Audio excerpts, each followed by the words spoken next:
دیتے ہیں.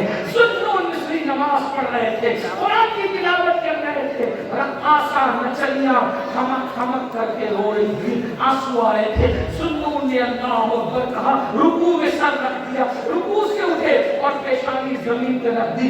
لڑکی نے بھی حضرت ذوالنون کی نقل میں سر سجدے میں رکھ دیا.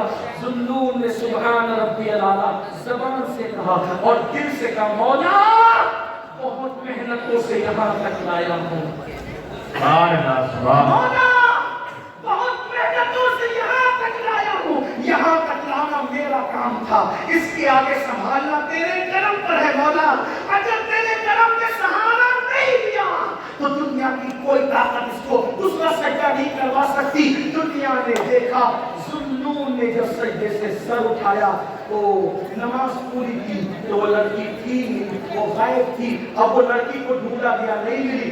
نچلیاں کہاں گئی, رقاصہ کہاں گئی, نچلیاں کہاں گئی, رقاصہ کہاں گئی, نہیں ملی, نہیں ملی, نہیں ملی, نہیں ملی. ایک دن وہ لڑکی, وہ رقاصہ قصہ پارینہ بن گئی, ماضی کا بھولا ہوا قصہ بن گئی. اچانک ذوالنون مصری ایک وقت رات کے آخری پہر میں نماز تہجد کے بعد مصروف ذکر اذکار تھے. ایسے میں حضرت سیدنا ذوالنون مصری کو غیب سے آواز آتی ہے, ذوالنون, ذوالنون, میرے یار, میرے دوست, میرے ولیہ کا انتقال ہو گیا ہے, جاؤ اس کے جنازے میں شرکت کرو, اسے کاندھا دو, اسے کفن سونپو, اسے قبر میں لٹاؤ. ذوالنون مصری آنکھ کھلی, گئے, کیا دیکھا؟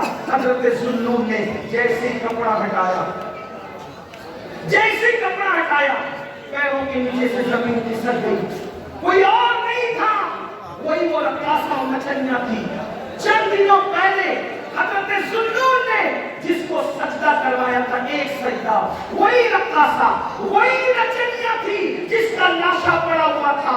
چہرے پر حضرت ذوالنون نے جب وہ کپڑا ڈال دیا, یہ تو عورت ہے, یہ وہی عورت ہے جس کو میں نے پہلے سجدہ کرایا تھا, لیکن عورت ہے, نہلانے کے لیے عورتیں چاہیے, کفن پہنانے کے لیے عورتیں چاہیے. حضرت ذوالنون شہر میں واپس آئے اور واپس آنے کے بعد حضرت ذوالنون نے چند عورتوں کو ساتھ لیا, مردوں کو ساتھ لیا اور خواتین سے کہا, چلو کسی ولیہ کو غسل دینا ہے, کفن پہنانا ہے. جب گئے, جب سارا مجمع وہاں پہنچا تو وہاں کچھ نہیں تھا, کوئی نہیں تھا.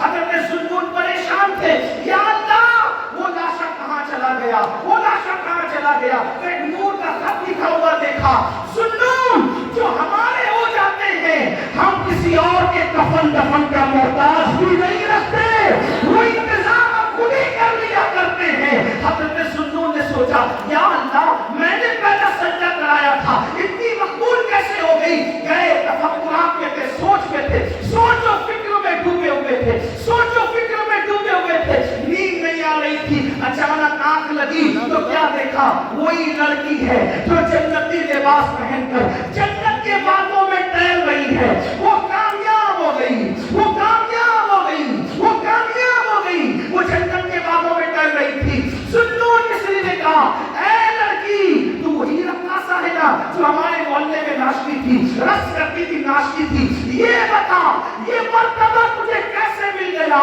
تو اس لڑکی نے کہا, ذوالنون, ایک سجدہ جو میں نے تمہارے ساتھ خلوص دل سے کیا تھا, اس سجدے سے سر اٹھانے سے پہلے اللہ نے مجھے مقام ولایت عطا کر دیا تھا, مجھے ولایت کا منصب عطا کر دیا تھا. ایک سجدہ جسے تو گرا سمجھتا ہے, ایک سجدہ جسے تو گرا سمجھتا ہے, 1000 سجدوں سے دیتا ہے آدمی کو نجات. وہ سجدہ جس سے روح زمین کانپ جاتی تھی, وہ سجدہ جسے روح زمین کانپ جاتی تھی, اسی کو آج ترستے ہیں. منبر و محراب, آؤ سجدوں کے قریب آؤ. دنیا تمہاری ہے, آخرت تمہاری ہے, شرط گرو تمہارے ہیں, عزت و وقار تمہارا ہے, دولت و عزت تمہاری ہے, سیاست و سماج تمہارا ہے. تم اللہ کے ہو جاؤ. من کان للہ کان اللہ لہ, جو اللہ کا ہو جاتا ہے پوری کائنات اس کی ہو جاتی ہے. اللہ کے بندو, یہ ساری کامیابی کا راز صرف 10 منٹ ہے, صرف 10 منٹ نکالنے کا سے کنیکٹ کر لو. ارادہ بولو, وعدہ کرتے ہو کتنے لوگ ہیں؟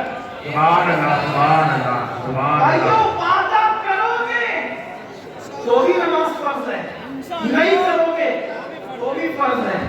آج پہلی مرتبہ زندگی میں اتنی لمبی تکلیف کی ہے، آپ کو وعدہ تو کرنا پڑتا ہے.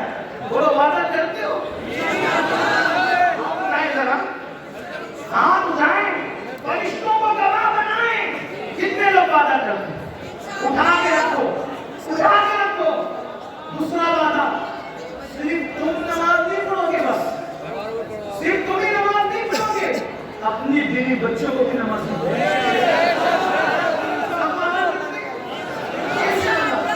تیسری بات، کل سے نہیں، ہاتھ اٹھا کے رکھنا.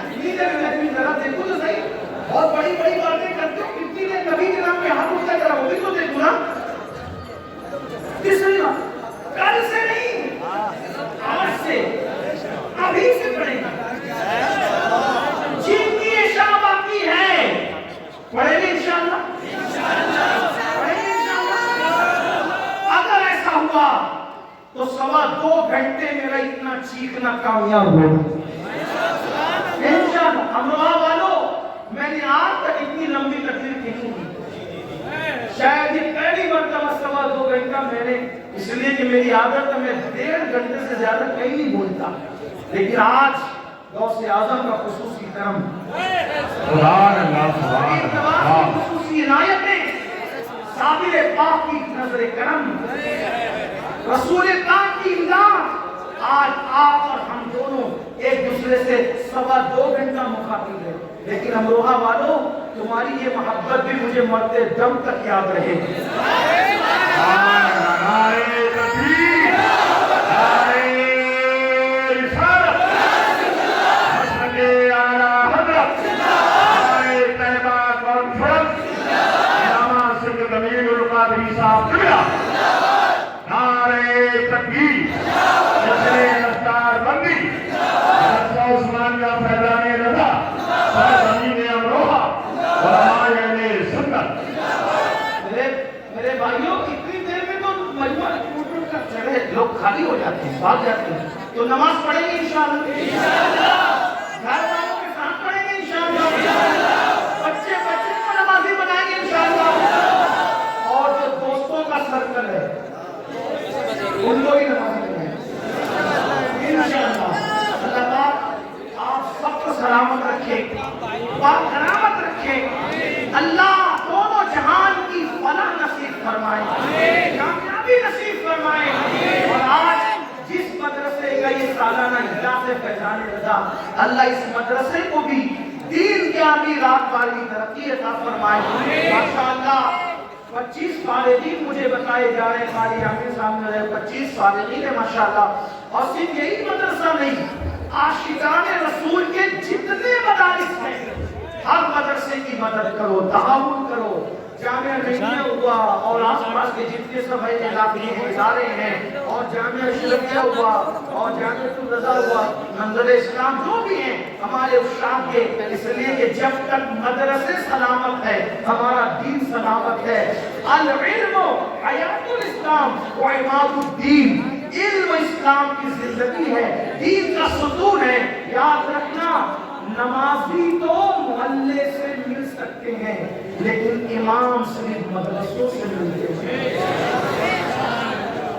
نمازی کہیں بھی پکڑ کے لائے جا سکتے، مقتدی امام مدرسے سے ملتا ہے. اس لیے مدرسوں کی قدر کرو اور مدرسوں کی اہمیت جانو، مدرسوں کو مضبوط کرو. مدرسے مضبوط ہوں گے ہمارا دین مضبوط ہوگا. اس لیے کہ ہماری جو ٹکی ہوئی دین کی عمارت ہے وہ مدرسوں سے ہے.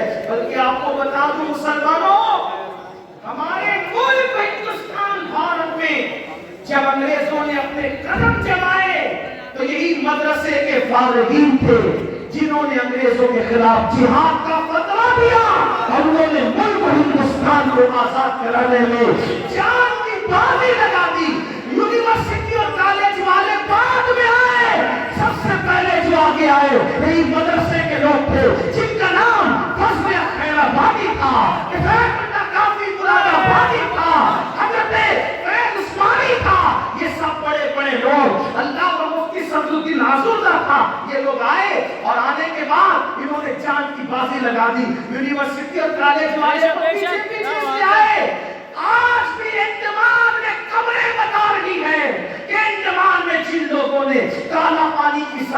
ہوتی ہے، وہ کسی اور جگہ سے نہیں آئے تھے، وہ مدرسوں کے سپوت تھے جنہوں نے ملت سے بھی وفا کیا اور ملک سے بھی وفا کیا۔ اور مراد آباد کے قریب رہنے والوں، جب تک چاند و سورج نکلتے ڈوبتے رہیں گے، مراد آباد کی زمین کا احسان ہندوستان قیامت تک نہیں بھول سکتا، کیونکہ وہ مدرسے کا عظیم سپوت جسے دنیا سجد کفایت علی کافی مراد آبادی کے نام سے جانتی ہے۔ اللہ اکبر، اسی ملک ہندوستان کے لیے اس اللہ کے ولی نے قربانی دی، شہید ہوئے، پھانسی کا پھندا چوما، لیکن جب ان کی قبر کھلی تو ان کا جسم صحیح سلامت تھا۔ وجہ یہ تھی کہ وہ صرف مدرسے والا نہیں تھا، وہ مدرسے کے ساتھ خانقاہ والا بھی تھا، دل والا تھا، جگر کیسا عاشق رسول۔ ارے لوگوں کی ٹرین اگر تیز چلنے لگے تو دل دہلنے لگتے ہیں، قلم ہاتھ سے چھوٹ جاتا ہے، لیکن سید کفایت علی کافی مراد آبادی رحمت اللہ علیہ کو جب پھانسی دی جانے لگی تو کہا کہ تمہاری آخری خواہش کیا ہے؟ تو مدرسے کا وہ بطل جلیل کہتا ہے آخری خواہش ہے کہ نبی کی نعت پوری زندگی لکھتا رہا، اب بھی نبی کی نعت لکھوں گا۔ اور کافی نے جو آخری نعت لکھی وہ آخری نعت ہے، اور لکھا کوئی گل باقی رہے گا۔ یہ مراد آباد کی آواز ہے، کوئی گل باقی رہے گا، نہ چمن رہ جائے گا، پر رسول اللہ کا دین حسن رہ جائے گا۔ اقدس و کم خاک کی پوشاک پہ نادا نہ ہو، اس تنے بے جان پر، اس تنے بے جان پر، اس تنے بے جان پر خاکی کفن رہ جائے گا۔ ہم سفیر و باغ میں ہیں، کوئی دم کا چہچہا، ہم سفیر و باغ میں ہیں، کوئی دم کا چہچہا، بلبلیں اڑ جائے گی، سینا چمن رہ جائے گا۔ اور عقیدے کا شعر کہتے ہیں جو پڑے گا صاحب لولاک کے اوپر درود، جو پڑے گا صاحب لولاک کے اوپر درود، آگ سے محفوظ اس کا تن بدن رہ جائے گا، آگ سے محفوظ اس کا تن بدن رہ جائے گا۔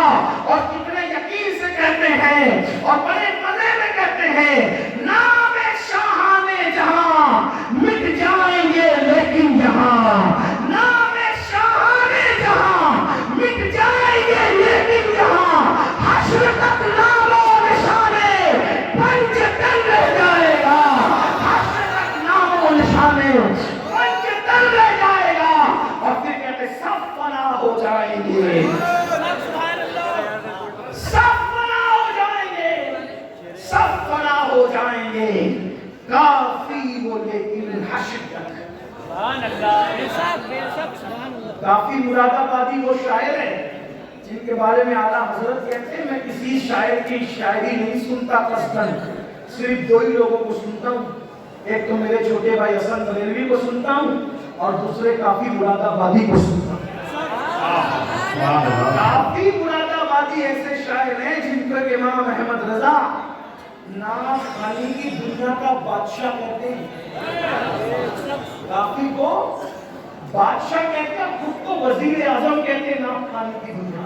جب وزیر کا کوئی جواب دیے رضا بریلوی کا تو جو بادشاہ اور نعت خوانی کی دنیا کا اس عاشق کا کیا جواب، وہ تمہارے مراد آباد کے تھے اور قبر کھلی تو کفن بھی محفوظ تھا، تو کیا کہتے ہیں نام شاہان جہاں مٹ جائیں گے لیکن یہاں، حشر تک نام و نشانے پنج تن رہ جائے گا، اور سب فنا ہو جائیں گے، سب فنا ہو جائیں گے، کافی وہ لیکن حشر تک سب فنا ہو جائیں۔ یقین دیکھو یقین، نعت مٹانے والوں کی نہیں چلیں گی،